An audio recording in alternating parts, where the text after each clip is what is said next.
Before the stream started, I guess they didn't, change it there, but yeah, I'll say it. I'm going for Geek Fam. I'm rooting for Geek Fam here, just like the 24% of you guys watching back at home. Audience prediction by TikTok right here. I predicted Geek Fam because of that early game. It's very flippy when it comes to Aura versus Geek Fam. Both these teams, they put a high emphasis on getting that early game pressure. So whoever wins that early game scramble will most probably get the game. Enough talk. Let's just commence. Let's just start the game here, ladies and gentlemen, between Aura Fire and Geek Fam. Cast your votes and as well as support perhaps in the live chat. But in Land of Dawn, we go to witness our first game. And this is something I do want to bring up. Arashi, Beloyski is on the show, a hero that we haven't seen in quite a bit. And again, we'll have to see whether or not he is going to be comfortable on this hero. It is a playmaking one, and he is already going into that enemy jungle. There you go. Yeah. Loyski here forced to use that flicker early. 3 men already hunting this guy, but I'm quite sure that he is able to escape. He's really very low for the lethal fight though, so I think Aura will have the advantage here. And you were talking again about how the early game is gonna go. The lethal gets taken by Janna, so he's really doing very, very well. But Aura, even if they fall behind, they have that discipline. We have seen that they are comfortable going all the way to the late game and playing very, very calculatively. So it's a new evolved Aura, and Geek Fam need to be aware of that. There's a fun fact here, ladies and gentlemen. MPL Season 4 till 7, Aura and Geek for 4 straight seasons has not entered the playoffs. But there you go. Last season, Aura Fire broke that record. That's the thing, coming into this matchup, right? Even in the last previous matches, Arashi, four matches were won by Aura. So Geek Fam have a lot to prove here in this matchup. And it's all going to come down to the first early neutral objective fights. Facehugger, will he have the Cold Altar ready? And for the side of Geek Fam, will Elzura be able to take that Cold Altar away? Because we've seen many times that, there you go, they don't let him. Oh, Loyski has a flicker. He will go down here first. Blood by Samson, presented to you by Aura Fire. What a play, what a setup, and this just creates enough space for Aura Fire to take the first Lord down.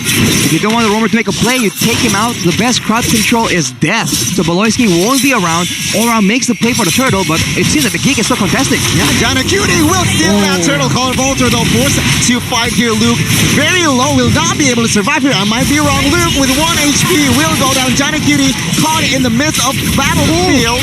And yeah, he will go down. Facehugger will claim that double. I don't know if that's going to be a worth trade. I think it's still Aura who walk away with a very, very valuable trade. Sure, they lose out on that neutral objective, but look at that value. 3 kills going over to Aura, as that was a 2 for 0 in terms of kills. And Geek Fam now, they're going to be on the back foot with a 1.4 thousand gold lead. And take a look as well at the emblem. Arashi, Kabuki's opted to go for the killing spree instead of the weapon mastery. He's going for aggressive plays right here, and he'll be trying to snowball in that lane and make sure that he gets a double benefit of doing a lot of damage and also shutting down Kadira. Because later on in the late game, when you have the Paramis and you have a Valentina, they can steal and copy each other's cult altars, right, essentially. It's going to be very impactful for the gold lane to be able to dish out a lot of damage. So Kabuki and Kadira both have a big role to play in that later stage of the game. Okay, you can see here Beloyski where Dragon connects on towards Kabuki with that guiding win. He is able to escape. What a play by Godiva. What a coordination. And it seems like Kabuki is pressured. He's struggling to far here, top side. Even then, he's still actually able to steal away a little bit there in the jungle department from Janna QT. Again, back to the topic, that early game is very, very important. They're already looking for a play down below. Oh, with the shards here, Luke is in trouble with no spells whatsoever. High will pick up the kill. And now it seems like he cannot respond. Well, I might be wrong. Actually, Elzura, but outside, picks up a kill on towards High. So it is an even trade just based on that fight. Ooh, right now Beloyski though, he just get jumped on, but he'll be able to actually escape, but he turns it around on Godiva. The flicker though didn't reach far enough to kick him backwards towards his team. That is unfortunate as the turtle now spawns and there is no flicker available for Beloyski to make a play. Yeah, seems like now the turtle will be claimed by Janna Cutie. Call of Altar by both parties has been popped here. Beloyski will still be able to survive as that Kadira with that, well, Brenner is not able to take any person down.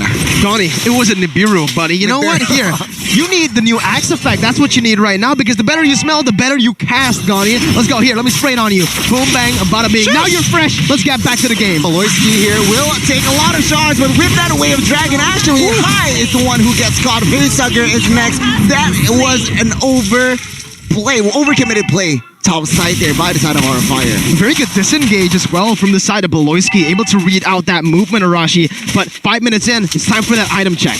Well, there's already the Enchanted Talisman for the Facehugger, so the Cult Altar will be very much available. Luke, though, has a lot of sustain, so if they make plays around that lane, he can always be ready to capitalize. As Kadira, right now, they need to be a bit aware, because if he lands a massive ultimate, that DOD is going to translate to a lot of damage. And Geek Fam, they're already waiting for an opportunity to try and put that into practice. Well, see here, Geek Fam, they are in the top side vicinity. They will claim this turret here, as our fire will not force a fight. And I think that is the wiser move by the side of our fire. They will have to see the first structure fall top side, but they will not lose a man. We'll see here. What will Geek Fam do next? The way Geek Fam have been able to equalize that gold lead has been really, really effective, right? It was a 1.4 thousand gold lead, and now it's back down to only a 500 gold lead for Aura Fire. And as we go on through the game, I actually believe that the Beatrix will have a little bit more pressure on the map with the Renner, with the Wesker as well. More damage output when it comes to the burst. And even the DPS, if he does stick onto that Nibiru of Beloyski here is in the front lines, will not commit to a fight just yet. It seems like both teams here is still in the balance. Last neutral objective here for the turtle. We'll see who will grab that. Earlier we said that 2 turtles have fallen to the hands of Geek Fam, and that will be a third. But Aura Fire, they don't lose any members, and they're very content in doing this, letting go of these turtles. But once the Lord comes up, I think they will be a lot more aggressive in contesting that. Right now, though, Beloyski is still doing God's work for his team as much as possible. And with that play, Geek Fam has already taken the goal advantage. Going back to the statistics though, Arashi, this is exactly how we thought this match will play out. Geek Fam and Aura Fire, yes, they really like to play in that early stage, getting the snowball going from the get-go. But it's a very different early stage. Aura, they go for skirmishes around the map. They go for team fights. Meanwhile, Geek Fam, they go for team fights too, but it's always just to control neutral objectives and just the turret structures on the board as Beloyski goes down and looks for a pit. Oh, they are committing to Fluffy here, where Dragon has been popped, but again, on a Masha, I don't think that is a very worth resource. We'll see in the mid side here as 5 members already filling that vicinity. Facehugger is going to the target. Luke comes in with that knockout strike, but does not commit, does not connect just yet. And now, Aura Fire, they are not healthy here. They might look for a fight here. Luke coming in, flickered to retreat, and that shard doesn't have enough stacks to give the damage. No casualties whatsoever. Very expensive ability used up already, and Geek Fam, they are staying in that mid lane. They really want to go for this turret as they have the pressure to do so. Chidera has the Renner. He can just move onto it and hit this turret probably 3 more times to actually take it down. What I do want to point out that's been super, super good for the side of Geek Fam is their lane management, Arashi. The fact that they've been able to get all the neutral objectives so far has been because they were able to control the waves properly in the side lanes and even in that mid lane. Even right now, you can see that Kadira is pushing as much as possible, and they're sending Luke down there for that 1v1 potential before rotating again towards that Lord. But Aura Fire, the Lord is usually where they turn up the pace and actually go for the aggressive plays of their own. So right now, they do have control, but Beloyski will have to try and say something against that. Yeah, in the mid side, Elzura giving a damage on towards the Faramis there. But it seems like they are already committed to this Lord here as Godiva and as well as Elzura here, trying to zone each other, trying to give as much as information as possible. One man is still downstairs. So take a look at Elzura here, taking a lot of damage by Fluffy. Lord has been resetted here. Both teams will disengage from that Lord, but it seems like they haven't found the right opening to fight. And it's good for the side of Geek Fam, especially actually, because again, they don't need to be the ones to force out a fight. They have the better pressure on the map currently. They have the better wave manipulation as well. When it comes down to it, they even have more gold right now, so they do not really want to go for any of these fights, but maybe... No, they don't collapse just yet. They're still backing off, playing the Lord slowly but surely. Lord here is at half HP. Wasn't really... Oh my god, backside. Kadira taking a lot of damage by Fluffy. Fluffy solo killing Kadira there top side. What the heck happened? And 5v4 now, Aura Fire. They might commit to this Lord and perhaps look for a fight. Azura is quite low here.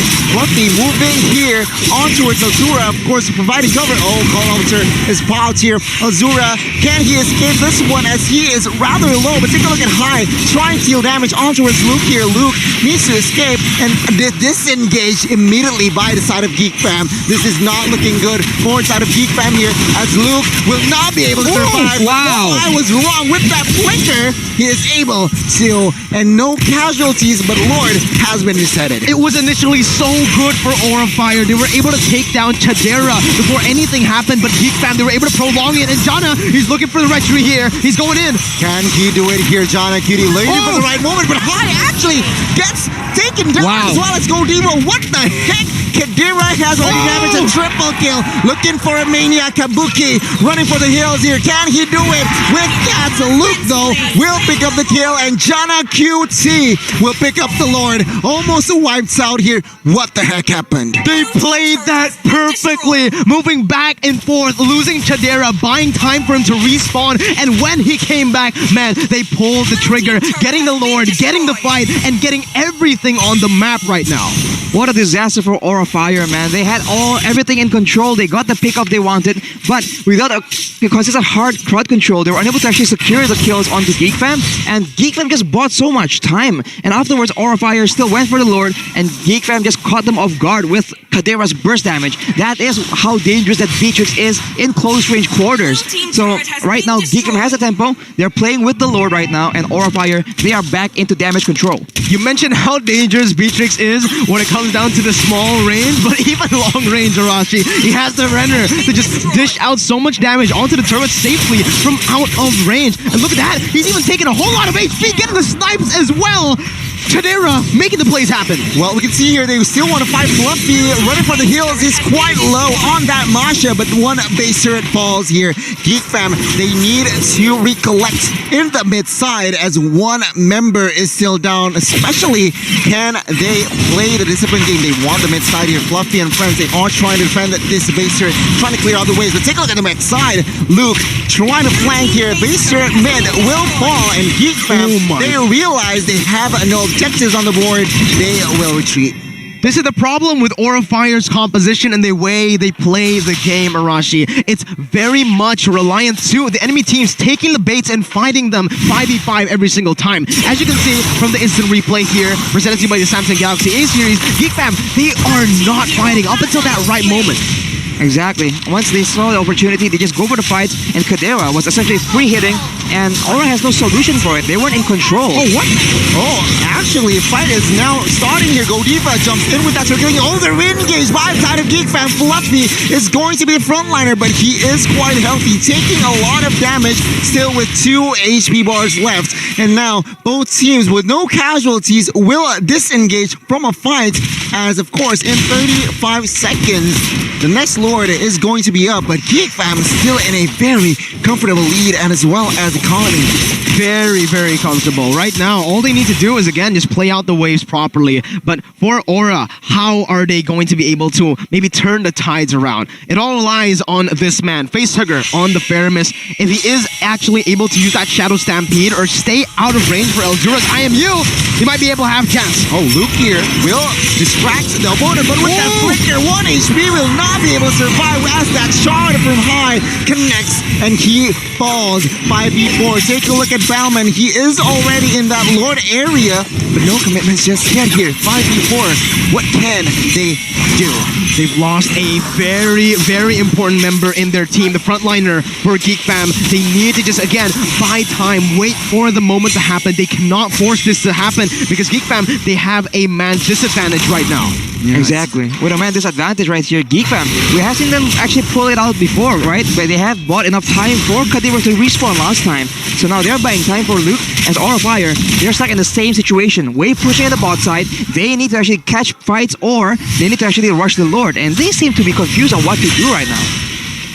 It's a very good play by Geek Fam, right? They were able to, again, just use the Lord, baiting it back and forth. And now with the Wesker, they're going to go for the commit onto it. Okay, Luke taking a look at it. Actually managed to steal the Lord. And take a look at that. One member, two members falls from each team. And Geek Fam lost their momentum there as High got the sneak play in. And yeah, he sold the Lord, the enhanced Lord. This just might prolong the game, and this is just what Aura Fire needed. That was, again, so good by Aura. You know, the plays have just been happening consistently for both of these teams. But like you said, Arashi, when they don't need to care about these waves anymore, that's when Aura Fire shines. As now, we are going to take a look at the item for both of these teams. Instead, you notice that for the side of Geek Fam, the only real damage dealer is Kadira, right? We saw that Luke can do a lot of damage, but his build is very much tank. He just went for the Bloodlust Axe and then full tank in order to be an extra frontline, an extra bit of reliable CC. So essentially, it actually benefits Aura Fire because they have essentially two assassins that can just burst on Kadira, and if that happens, unless there's a cult altar, it's going to be very difficult for Geek Fam. Beloyski catches Kabuki here. Oh my god, Facehugger actually is going to be the first one to fall. Can they translate to more outcomes here, Geek Fam? The immediate disengage by Aura Fire, but they really need to take care of the waves top side here. Geek Fam, it was a good engage catching one member, but then again, Facehugger on that Fire Mist is already up. But it's already really good because they have stopped Aura Fire's momentum. They've stopped Aura Fire's siege from happening. Getting the Lord taken down just by Jana QT rotating over there and obviously getting a pick. Now though, you can, oh my god, you can see the absurd amount of damage that Chidera has been outputting in this game and the damage dealt by Axe. 81,000 in 16 minutes as they look for Fluffy. Oh, is this the right target? Fluffy, Wave Dragon has been wasted on this guy. Geek Fam, they will not overcommit on towards that Masha. They will disengage from any type of business here. Seems like Aura Fire is still waiting for the right moment. Aura Fires doesn't get the advantage in prolonged team fights just because the range coming in from side Geek Fam. The player gold by UBS Gold, Kadera is on top right there as well, despite being taken out once by Fluffy. So he is very much the win condition for Geek Fam, because if Aura Fire makes an aggressive play with the Cult Altar, he is the one that can burst down everyone and essentially neutralize that difference. And of course, if they want to siege, the Renner is just going to be so beneficial in sieging down those turrets and being consistent poke damage from a range that's way too secure for Aura Fire to capitalize on. Chidera and Kabuki leading the pack on that UBS Gold in the graphic right there, but wait, Fluffy? No. Well, Fluffy here taking a lot of damage. Once again, he is a Masha. Geek Fam should know better. They shouldn't overcommit on towards Fluffy, as especially the Lord that might be evolved is up soon. It is now still an enhanced Lord, but in 30 seconds or so, it is going to be an evolved Lord. Back again. I don't think the Clint has the same amount of versatility that Chidera has on the Beatrix, so it's all going to come down to, again, how they execute these team fights. If Aura Fire can actually play front to back, enable Kabuki with its range, they will actually be able to somewhat win this team fight with both of the teams having a Cult Altar. We're going to have to see. Lord is taken down to half HP, Gani, but Geek Fam do not want to commit just yet. Remember, they have Chidera and they have the lethal counter with the Retri. That's a total of most probably 3 retributions here on the hands of Geek Fam. Now both teams dancing around the Lord here as Cult Altar actually popping. Take a look at the Lord. Battle of retribution. Oh! QT very clutch here on the Lord's backside, but it seems like Aura Fire, they will force a fight. Beloyski rather low here, will be taken down. 4 members from the side of Geek Fam will run for the hills as Aura Fire actually will trade a member for that Lord. We'll see here. Can they push the mid? Can they still get the pressure? A good fight by Aura, but a good objective take by Geek Fam. And honestly, I personally think that the Lord is going to have more value than just one member getting taken down, because it was only Beloyski. If it was Chidera, then yeah, I think Aura Fire would have been able to use that timer to actually create more plays on the map. I think Aura Fire is just very difficult because they actually used the Cult Altar to zone away Geek Fam, but Geek Fam were somehow able to actually kite back away from all the danger, and Elzura here looking for a play, but they have to be careful because Geek Fam, they're looking for opportunities to try and turn this around as well. Geek Fam here will try to siege this base. Godiva with half HP, still quite confident being with the circling eagle actually towards the backside. Will this be the right play? Geek Fam pushed away 4 members, and it seems like Aura Fire can somehow get a hold on the defense. Meanwhile, 1 member was taking care of that Lord, so a very, very good play by Aura Fire. It is another reset. The best defense is offense, Arashi, and you can see it from Aura. They just go guns blazing. You want to go for the siege? Nah, we're jumping in with a Cult Altar, and Elzura, he didn't have that Cult Altar yet. So again, it comes down to Elzura and Facehugger. When it comes down to the all-in team fights like that, the Cult Altar presence is going to be massive, and we have seen it for a lot of different teams. If you have the Cult Altar, you essentially have a free, clear Lord card, unless Geek Fam wants to actually push the tempo and fight them at their own game. But as you mentioned, that requires Elzura to have a Cult Altar of himself prepared as well. So now it's back to the siege game, the pick-off game for the side of Geek Fam, and for the most part, they're content just waiting because they have been able to actually get the jump, get the advantage on Aura Fire in all of these objective team fights. Fluffy is rather...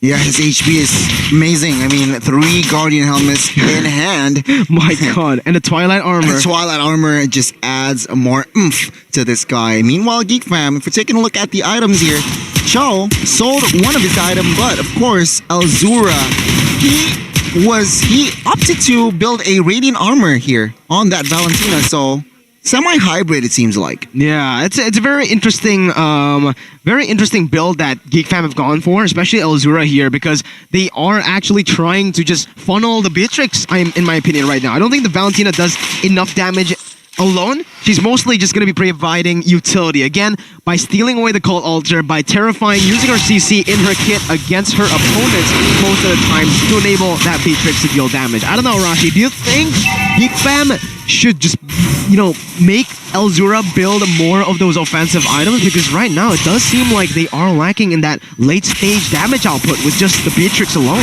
Well, the Beatrix can do more than enough damage for the team if he's left alone. So Elzura can be a bit more aggressive, can be a bit more playmaking heavy if he has more defensive items. With the Radiant Armor, he can neutralize a lot of damage coming in from the Amon, the Matilda, and from the Paramis as well. All those damage sources do multiple instances, which the Radiant Armor works very well against. For Kadira, he has the Athena shields just in case Hai makes a big play, but now Geek Fam, they're back at it again, and Godiva is already way, way too low. Yep, Godiva is low, but Fluffy doesn't care. He wants to penetrate the back line. Cult Altar has been fought, but take a look at this. The response, Hai, using that shard, isn't able to take down. Remember, Veloisky with the Wave Dragon, gonna also Kabuki gets taken down. Geek Fam, they are trying to engage. His Facehugger will be able to escape with that guiding. But take a look at the flicker play. Elzura, he wants war as he takes 1 member, and that is Facehugger.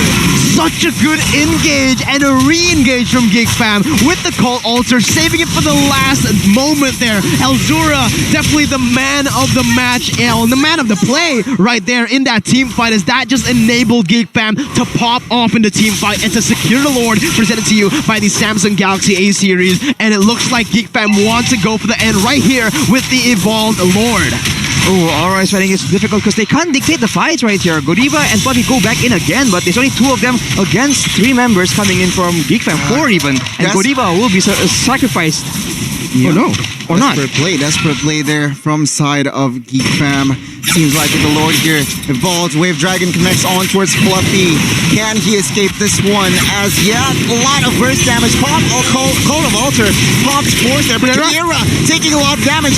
Still has that Immortal, but it wasn't outplay the Lord now. That is going to be the main focus. Immortal pops left and right here, but the Lord is going to be refocused, and as well as the base is now exposed as Geek Fam looks for the end. And game number 1, the Geek Fam, they take this game. A very good game by Geek Fam here, securing the game in terms of that objectives, using it, creating map pressure, and overwhelming Aura Fire, who wants to go for those crazy team fights to flip the game. But Geek Fam, they stayed disciplined. They knew the keys to victory, Arashi. It's insane. They played it so disciplined, as you mentioned. That is in the win conditions, and that is the real question we've been asking. Can they match Aura when the games go to that late stage game when they're not snowballing? And the answer apparently is yes, because Aura, they were having momentum the whole game until that one moment where Geek Fam understood the assignment and they found opportunities and they just turned it around with the superior engage, with the superior pickup potential. We can see that Kabuki was constantly picked off and he wasn't able to do a lot compared to Kadera, who has a lot more free reign, despite the fact that there are two assassins on the side of Aura Fire. It's really hard for Kabuki to stay